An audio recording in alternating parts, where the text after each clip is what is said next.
بالبترون بوسط المدينة في محل عمره أكثر من 130 سنة. اليوم الجيل الرابع ماسكينه وقدروا يحولوا المكان من محل عصير لمتحف، لدرجة إنه أخذوا وسام الأرز بال74 من رئيس الجمهورية وصار واحد من أبرز معالم السياحية بالبترون. كل العصاير هون فريش، في 13 نكهة ليمونادا غير الآيس كريم، وسعر الكباية العادية $3. هلأ بالمتحف عارضين كل الأدوات القديمة لتصنيع الليمونادا، مثل مكنة التتليج، الميزان القديم، والقطاعات اللي كانوا يشتغلوا فيها أيام زمان. وعاملين كمان جوا طاولات وكراسي لتاخد راحتك، بالإضافة لشوب ستور إذا حابب تاخد أي سوفينير.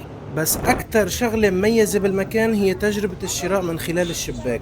بتحس كأن العصير محضر جوا البيت وانعطاك دغري من الطريق. هيك إحساس بيعطيك جو تراثي قديم وبيخلي التجربة السياحية منها تقليدية. لهيك إذا كنت جاي سياحة على البترون ضروري تعمل زيارة عند حلمي، مش بس كرمال تشرب ليمونادا، لا، هي كرمال تعيش تجربة نجاح متكاملة وتكتشف الطعم والتراث بنفسك.